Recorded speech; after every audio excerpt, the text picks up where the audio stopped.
I'm the Calirado Kid, not to be confused with Ted Lasso, although we do look alike. And mountain biking has seriously changed my life. It's taken me to some truly epic destinations around the world, and along the way I've met some incredible people. But in 2025, I'm determined to learn more about the world of mountain biking.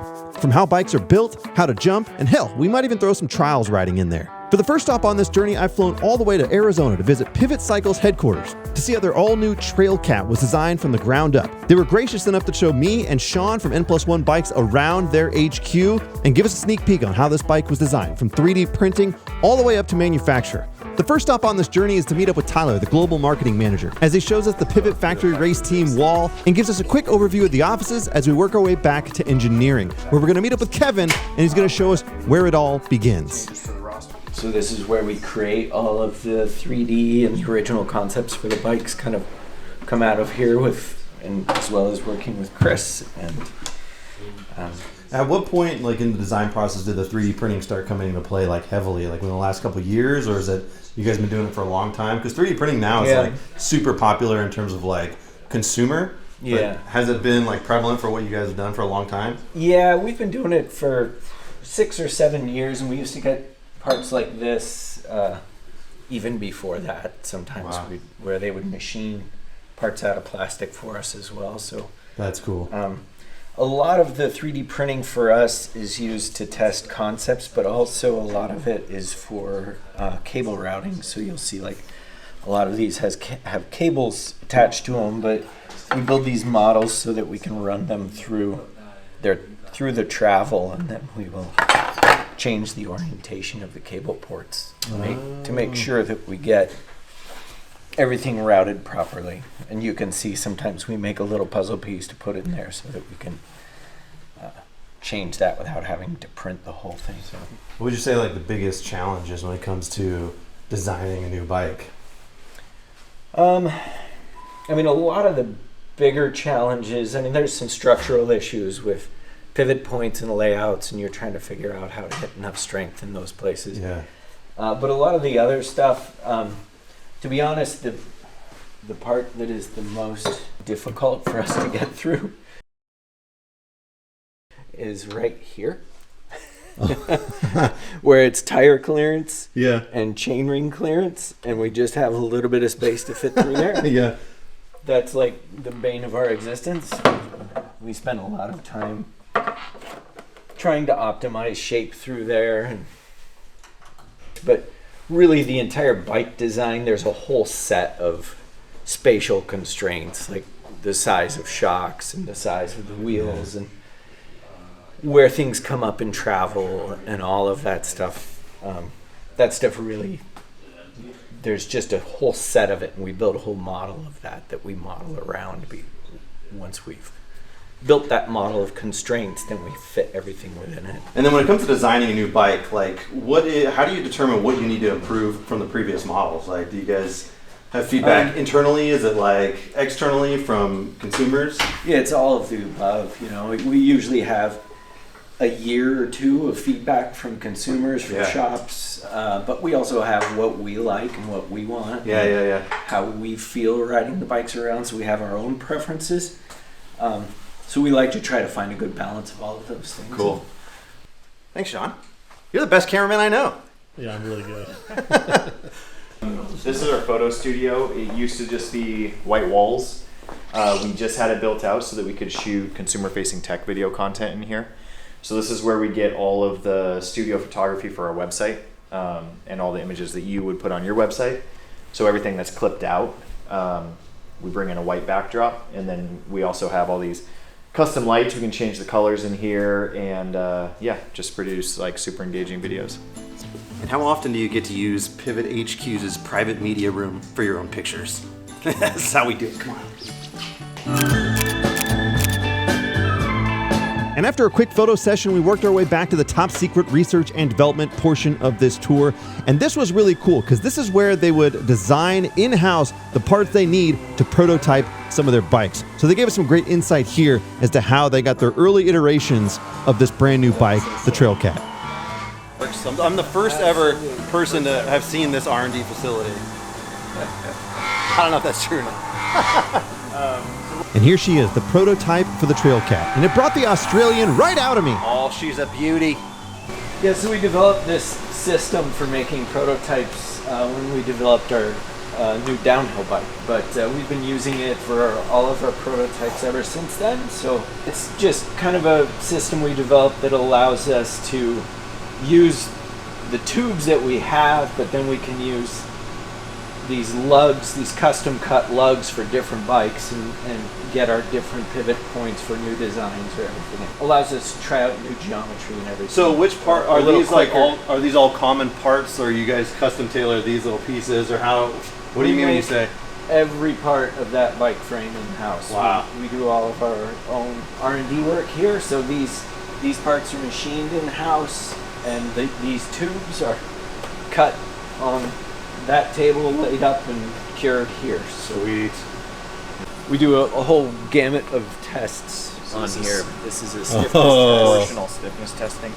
So we have a whole set of numbers we're looking for each test for each size. This is what they look like before they obviously go to full production and start painting them. Frustrating shot glass, but they're not super liquid tight. Yeah. So, but yeah, you can have one.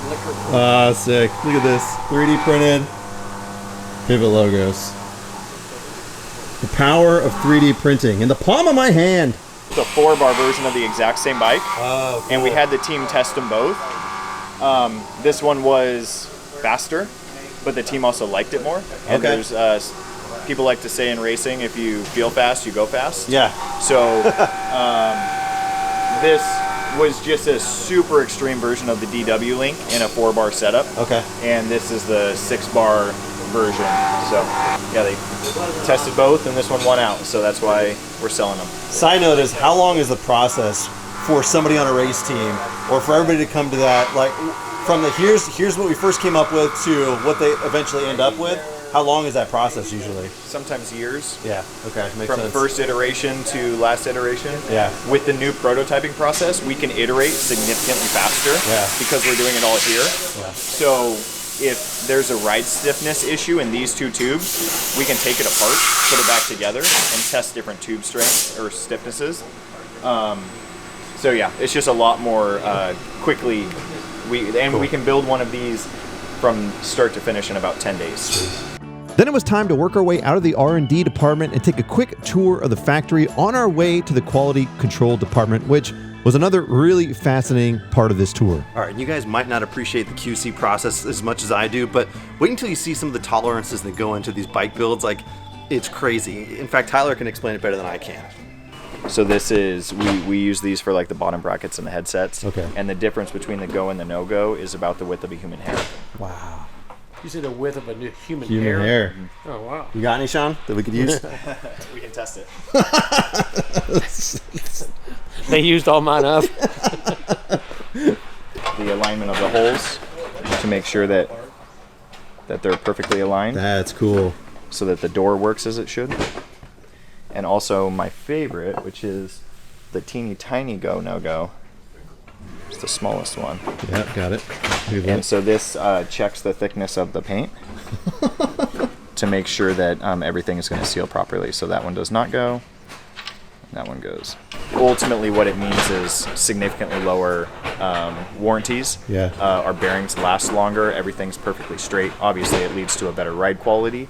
But most importantly, we have some of the lowest warranty rates in the entire industry because of it. Love it. Awesome. It's at this moment that Sean discovered that they make carts, Rubbermaid makes carts, that almost exactly fit all the bike parts you would need when you're building a bike. This is actually pretty sick. So not only did we get to learn a little bit about the future of pivot cycles, but we got to see some of their storied past as well. I'm super grateful for Tyler and Kevin taking the time to show us how their all-new Trailcat was designed. Now there's only one thing left to do on the way out of the factory. I figured it was time to get my application in for the Pivot race team before I went out and rode the all-new Trailcat for the first time.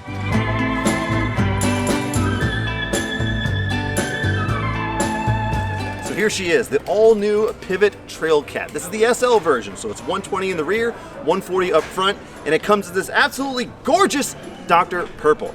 We've learned how it's made, we learned about the design process, and now it's time to take it for a spin. Let's go. John,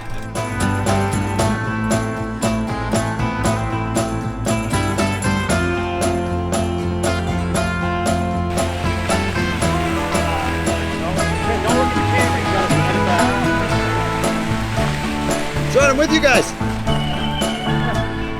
And as we worked our way up the harsh desert terrain of South Mountain out in Phoenix, it was time for us to put the new Trailcat's climbing abilities to the test. And we would get ample opportunities, as I've often found that riding in Arizona is a bit like climbing uphill both ways. Chunky, challenging, but a whole hell of a lot of fun.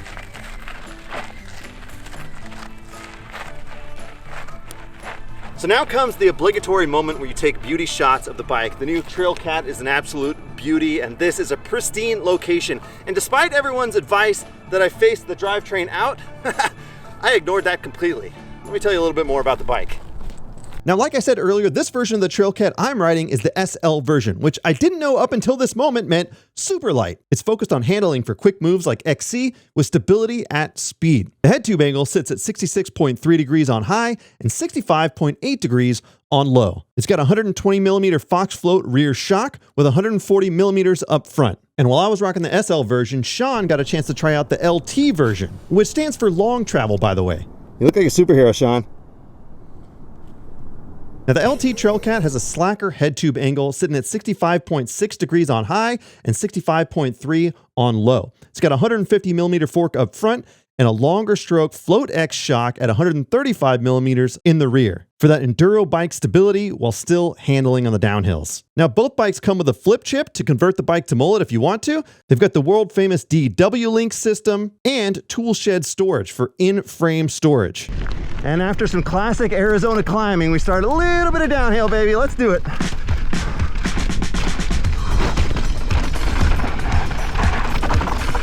Yoo-hoo!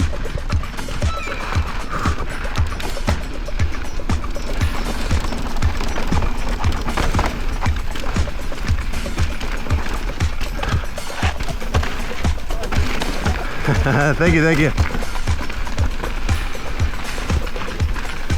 Woo-hoo-hoo. Okay, I'm following Shaun in. The inaugural ride of the Trailcat SL. Oh man.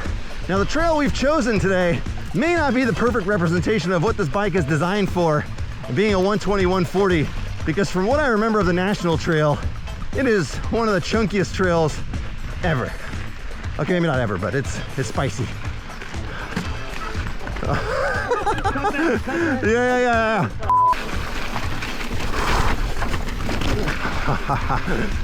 Love me some Arizona riding, man. Uphill both ways.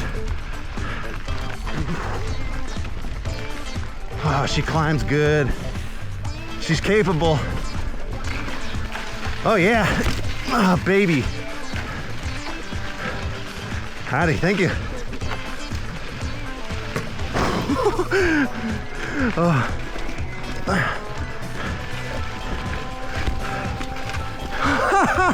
And this is the downhill section of the National Trail. There's no way I'm clearing this. Nope. Ah. It's too good. Well, I have already been proven wrong about this bike. At the start of this ride, I said, this may not be the perfect bike for this type of riding. This thing feels so capable, and it is so chunky. Oh, I actually really like this. Oh, way more than I should. One of the things we were talking about earlier is that they really kind of designed the bottom bracket to be a little bit lower so you sit within the cockpit. And I certainly feel more control as a result. I feel really rude. I feel a bit more like Tom Cruise in Top Gun. Wouldn't you say, Shaun?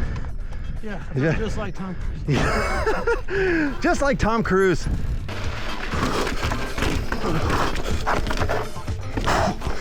Oh, I wasn't anticipating that. Pick your line. Choose it wisely.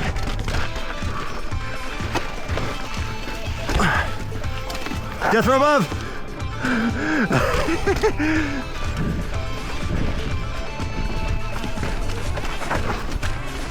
Oh my God. There we go.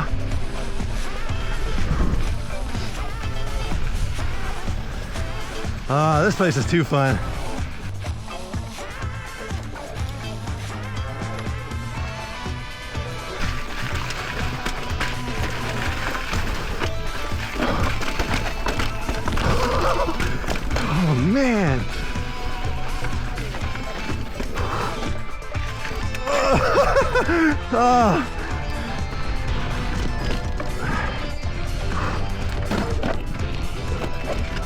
Oh, yes.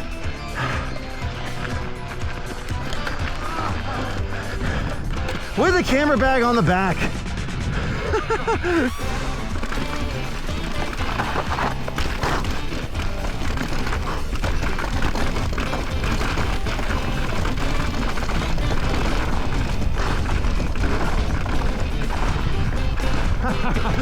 Yoo-hoo!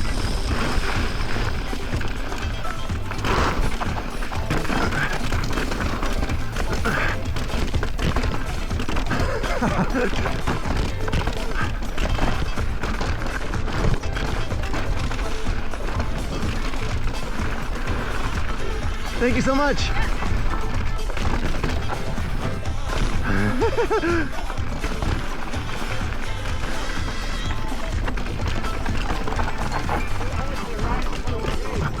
Oh, yes.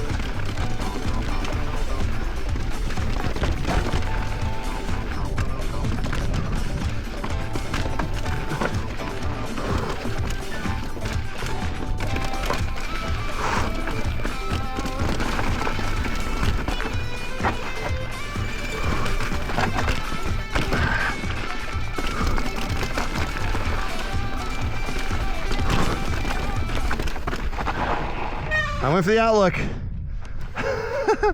I followed the bike tracks. I know. I went the wrong way. Can't be the first time, right?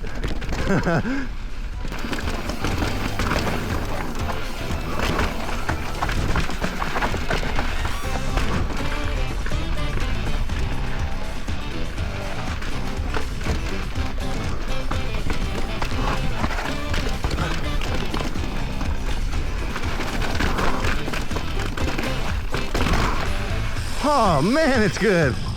Woo! Well, now I take it as a technical challenge. Yes, please. Oh yeah.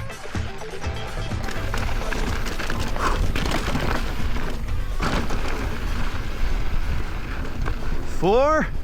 Are we riding from the women's tees today? So there you have it, the all-new Trailcat from Pivot, out now, and it was really cool for me to come to see the design process of a bike from start to finish, and I learned a lot while I was out here, and hopefully you learned something too. Who would have thought you would ever learn anything on the Calirado Kid channel? But there it is. I got to give a big shout out to Pivot for tolerating me on this trip, as I was just poking my head everywhere and asking tons of questions and getting the camera in their face, but they tolerated me, and they were great all the way through. And I got to give a big shout out to Shaun over at N+1 Bikes. N+1 Bikes is incredible. They'll be stocking the new Trailcat, so if you're looking to pick one up, I'll have a link down below. You can check them out. They are legends in the industry. I'm a legend in my own mind. They're legends in the industry. Anyways, I appreciate you guys tuning in, and hopefully you'll tune in for the next one. Thanks for being here. I'll see you then.